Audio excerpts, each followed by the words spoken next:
Alhamdulillah nahmaduhu wa nasta'inuhu wa nastaghfiruh wa na'udzu billahi min shururi anfusina wa sayyiati a'malina may yahdihillahu fala mudilla lahu wa may yudlil fala hadiya lahu ashhadu an la ilaha illallah wahdahu la sharika lahu wa ashhadu anna sayyidana Muhammadan 'abduhu wa rasuluh. Allahumma salli wa sallim ala sayyidina Muhammad wa ala alihi wa ashabihi ajma'in wa man tabi'ahum bi ihsanin ila yaumiddin, amma ba'du.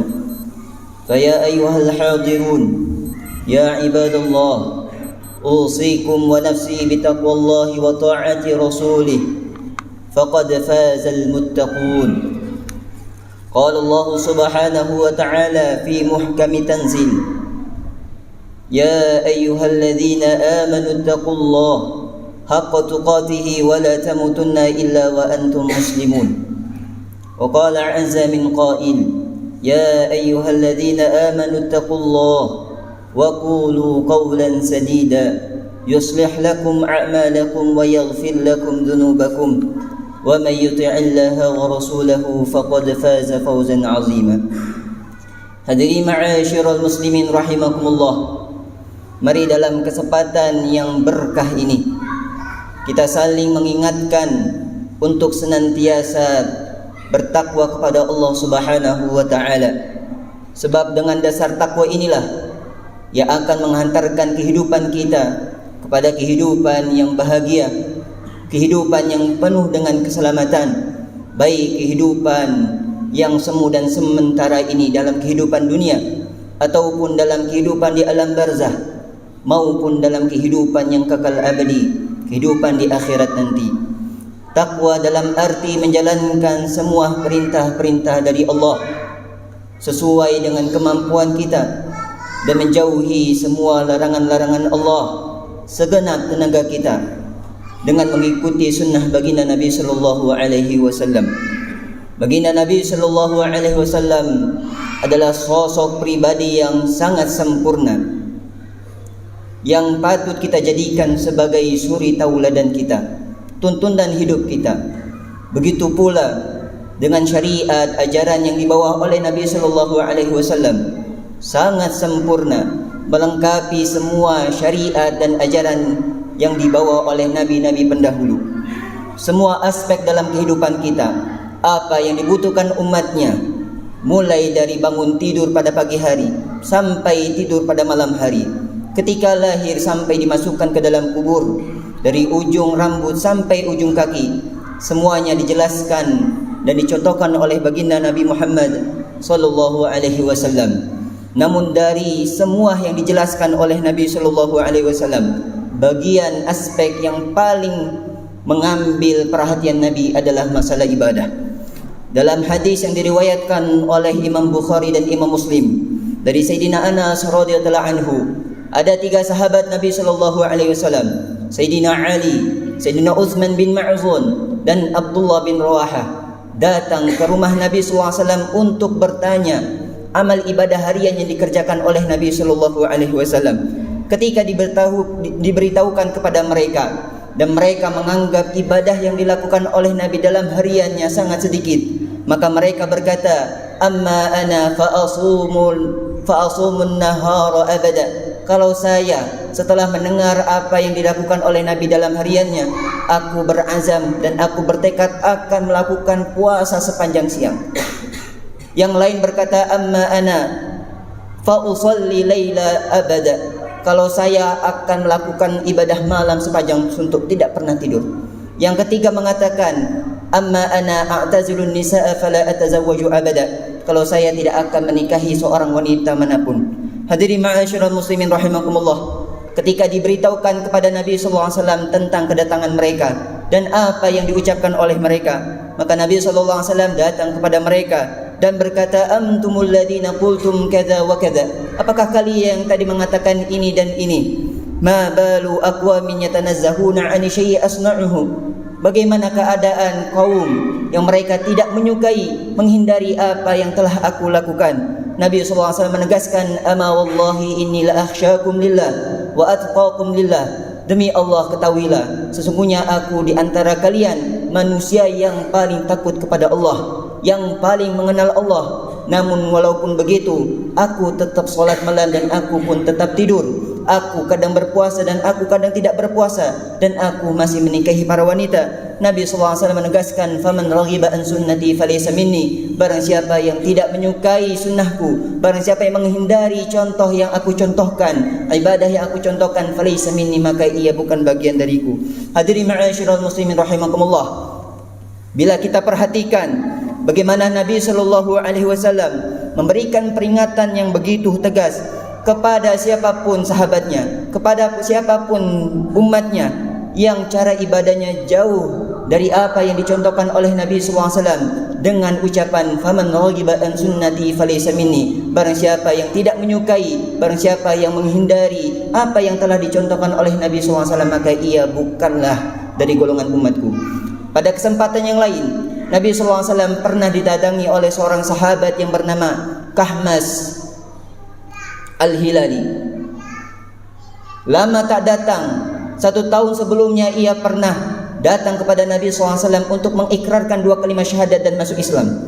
Lama tak jumpa, setelah setahun namanya dia datang kepada Nabi SAW dalam bentuk tubuh fisik yang sangat lemah. Nabi SAW lihat lama dari atas sampai bawah. Nabi SAW sama sekali tidak mengenalinya. Maka orang itu, sahabat itu mengenalkan dirinya, dan Nabi SAW bertanya, ma balagha bika ma ara. Apa yang membuatmu seperti ini, kurus lemah seperti ini? Sahabat itu menjawab, ma aftartu nahara ba'daka abada wala nimtu abada. Setelah 1 tahun aku berjumpa denganmu, siang hari ku habiskan untuk berpuasa, malam hari ku habiskan untuk solat malam, tidak pernah tidur, tidak pernah makan siang hari. Nabi SAW bersabda, man amaraka an tu'adziba nafsaka. Siapakah yang memerintahkanmu untuk menyiksa dirimu? Hadirin ma'asyiral muslimin rahimakumullah. Kisah-kisah ini memberitahukan dan mengajarkan kepada kita semua bahwa menyulitkan diri dalam melaksanakan ibadah, mengerjakan ibadah melebihi dari kemampuan diri, bahkan sampai menyebabkan diri tidak mendapatkan haknya, adalah perbuatan yang tidak dianjurkan, bahkan dilarang oleh baginda Nabi SAW. Sebagaimana pada saat ketika Nabi SAW melakukan ibadah haji, Nabi SAW melihat ada seorang sahabat melaksanakan ibadah haji dengan berjalan kaki.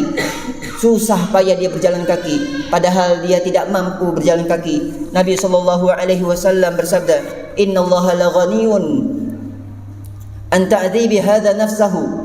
Sesungguhnya Allah Ta'ala tidak membutuhkan hadhi orang ini yang menyiksa dirinya sendiri. Famurhu ayyarkaba, perintahkan dia untuk melaksanakan haji dengan berkendara. Hadirin ma'asyiral muslimin rahimakumullah. Allah Subhanahu wa Ta'ala menciptakan kita sebagai manusia, makhluk hidup yang masih butuh makan, makhluk hidup yang masih butuh minum, makhluk hidup yang masih butuh istirahat, masih butuh menikah. Dan Allah Ta'ala memang memperbolehkan semua itu apa yang halal. Maka barang siapa yang menyiksa dirinya, menolak apa yang Allah Ta'ala halalkan, bahkan membahayakan dirinya, maka dikategorikan oleh para alim ulama, faqad zalama nafsaha wa mana haqqaha. Sungguh ia telah menyiksa dirinya, menzalimi dirinya, dan mencegah dirinya mendapatkan haknya. Dan terkadang orang seperti ini dikategorikan sebagai asian, orang yang melakukan perbuatan maksiat jika perbuatannya menyebabkan ia lemah dalam menjalankan, menunaikan apa yang Allah Ta'ala fardukan. Pada zaman tabi'in dahulu, ada seorang yang rajin sekali melaksanakan puasa. Saking rajinnya berpuasa, sampai-sampai dalam solat fardunya ia tidak mampu melaksanakan solat dengan berdiri. Ada seorang kibarut tabi'in yang bernama Amr bin Maimun. Ketika melihat orang tersebut dalam posisi duduknya solat, ia mengatakan, law adraka ashabu Muhammadin la rajamuhu. Kalau saja sahabat-sahabat Nabi SAW melihat orang seperti ini, sungguh mereka akan melemparkan orang tersebut dengan batu. Hadirin ma'asyiral muslimin rahimakumullah. Baginda Nabi SAW begitu sayang kepada umatnya. Kasih sayangnya begitu tergambar dalam setiap untayan-untayan kalimat hadisnya. di antara kasih sayang Nabi sallallahu alaihi wasallam kepada kita semua, Nabi sallallahu alaihi wasallam mengajarkan dan memberitahukan kepada kita bahwa amal ibadah yang Allah Subhanahu wa taala sukai adalah bukanlah ibadah yang seseorang menyiksa dirinya ketika melakukannya, bukan pula ibadah yang dilakukan sesekali dalam jumlah yang besar. Takkan tetapi ibadah yang Allah Ta'ala sukai adalah ibadah yang mengikuti contoh cara yang diajarkan oleh Nabi Sallallahu Alaihi Wasallam, yang dilakukan dengan terus menerus konsisten, sebagaimana yang diriwayatkan oleh Imam Bukhari dan Imam Muslim dari Sayyidah Aisyah radhiyallahu anha. Nabi sallallahu alaihi wasallam bersabda, "Ahabbul a'mali ila Allah adwamuha wa in qalla." Amal ibadah yang paling Allah Taala sukai adalah amal ibadah yang dilakukan terus menerus walaupun jumlahnya sedikit.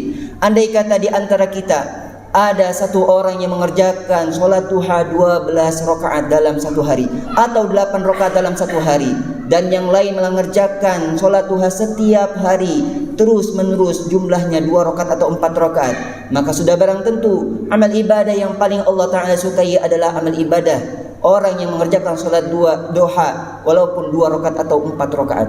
Andai kata di antara kita ada yang melakukan solat malam, satu kali melakukannya 100 rakaat, 10 rakaat, tapi setelah itu dia tinggalkan. Ada yang lain mengerjakan solat malam setiap malam walaupun 2 rakaat atau 1 rakaat atau 3 rakaat, maka sudah barang tentu orang yang melakukannya dengan konsisten terus menerus walaupun jumlahnya sedikit, itu yang Allah Ta'ala sukai. Andai kata di antara kita ada orang yang tidak pernah baca Quran, sekali datang bulan Ramadan, sekali datang bulan-bulan yang agung, dihabiskan waktunya untuk baca Quran, sekali baca 5 juz, sekali baca 2 juz, 3 juz.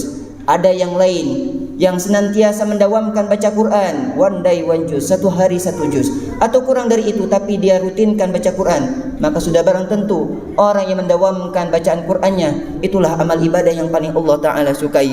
Artinya Allah Subhanahu wa Ta'ala, yang Allah Ta'ala inginkan dan yang Allah Ta'ala sukai dari hambanya adalah usaha hambanya dalam mendekatkan diri kepada Allah Subhanahu wa Ta'ala dengan terus menerus mengerjakan ibadah hariannya. Sebab ibadah apapun yang dilaksanakan tidak dengan konsisten, tidak terus menerus, maka ibadah itu mungkin bisa menghasilkan pahala, namun tidak akan menumbuhkan cahaya dalam hati. Akan tetapi ibadah harian yang kita laksanakan dengan kita menjaga konsistensinya, terus menerus kita kerjakan, maka amal ibadah itu akan menumbuhkan cahaya dalam hati. Cahaya inilah yang akan menghantarkan kita kepada istiqamatul amal, amal perbuatan yang akan terus dapat dilakukan. Hadirin ma'asyiral muslimin rahimakumullah, setiap dalam salat kita terus meminta dan berdoa kepada Allah, ihdinas siratal mustaqim, istiqamahkanlah kami di atas jalan yang lurus. Yang jadi pertanyaan, kapan istiqamah itu kita akan dapatkan? Hanya dengan meningkatkan, menjaga kualitas iman, meningkatkan kualitas takwa, menjalankan ibadah dengan terus menerus. Itulah yang akan menghantarkan kita kepada istiqamah yang dimaksud dalam ihdinas siratal mustaqim. Maka hadirin yang mulia, amalan yang sedikit dan kecil, dengan menjaga konsistensinya terus menerus dilakukan, maka amal itu lebih baik dibandingkan ibadah yang sesekali dilakukan dalam jumlah yang besar. Dalam riwayat Muslim yang diriwayatkan oleh Imam Muslim, ada seorang sahabat yang bernama Sufyan bin Abdullah Ats-Tsaqafi. Ia bertanya kepada Nabi sallallahu alaihi wasallam, "Qul li fil islami qawlan la as'alu anhu ahadan ba'daka." Katakan kepadaku satu ucapan tentang kesempurnaan iman yang tidak akan kutanyakan lagi kepada orang lain setelahmu.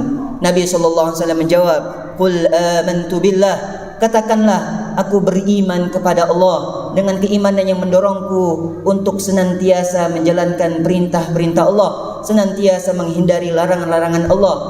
Tsumastaqim. Kemudian istiqomahlah engkau dalam mengerjakan perintah-perintah Allah, menjauhi larangan-larangan Allah Subhanahu wa Ta'ala.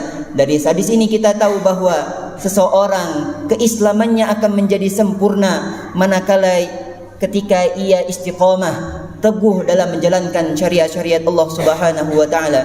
Namun istiqomah dalam ibadah, istiqomah dalam kebaikan bukan hal yang mudah, bukan hal yang bisa dilakukan oleh setiap orang. Bahkan ketika perintah istiqamah turun kepada Nabi sallallahu alaihi wasallam yang terdapat pada surat Hud ayat 112, fastaqim kama umirta, istiqamalah engkau wahai Muhammad sebagaimana Allah taala memerintahkanmu. Nabi sallallahu alaihi wasallam berkata, "Syayyabatni suratu Hud."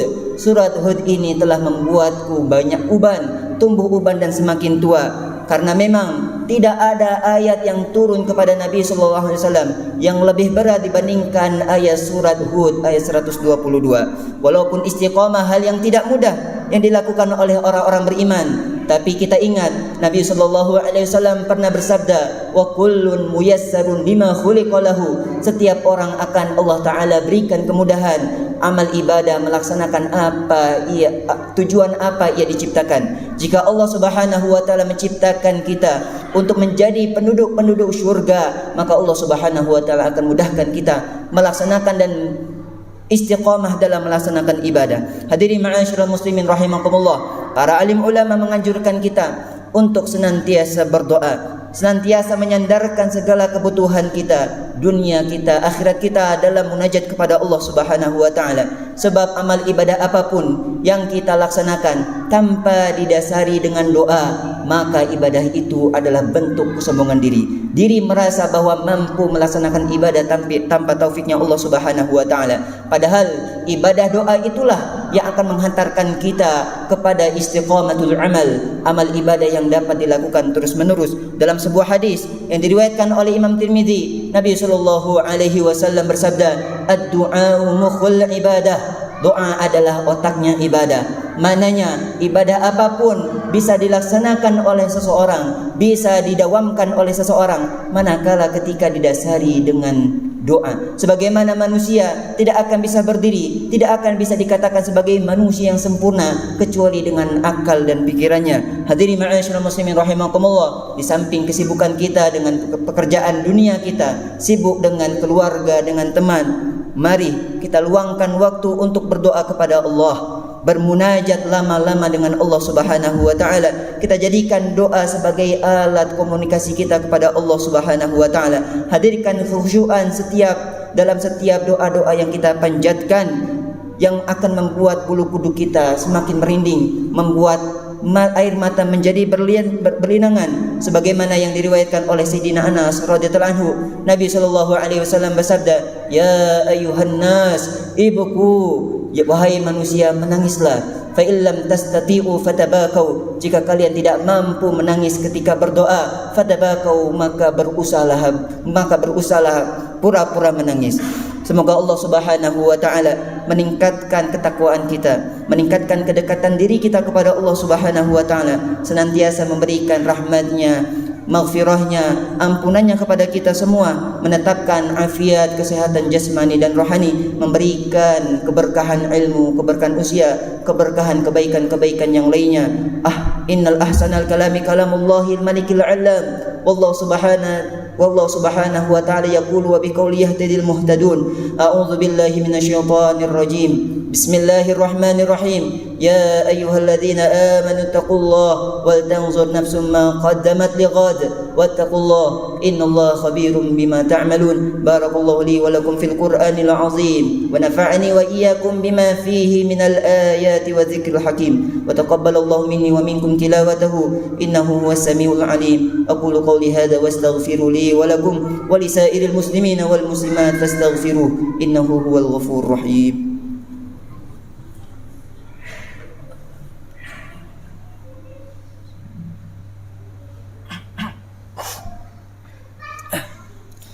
Alhamdulillah wa kafa wa usalli wa usallimu ala sayyidina Muhammadin al-Mustafa wa alihi wa ashabihi ahli al-wafa. Ashhadu an la ilaha illallah wahdahu la sharika lah wa ashhadu anna sayyidana Muhammadan abduhu wa rasuluh. Amma ba'du, fa ya ayyuhal muslimun, أوصيكم ونفسي بتقوى الله العلي العظيم واعلموا أن الله أمركم بأمر عظيم أمركم بالصلاة والسلام على نبيه الكريم فقال تعالى إن الله وملائكته وملائكته يصلون على النبي يا أيها الذين آمنوا صلوا عليه وسلموا تسليما اللهم صل على سيدنا محمد وعلى آل سيدنا محمد وارض عن الخلفاء الراشدين الذين قضوا بالحق وكانوا به يعدلون ساداتنا أبي بكر وعمر وعثمان وعلي وأن سائر أصحاب نبيك أجمعين ومن تبعهم بإحسان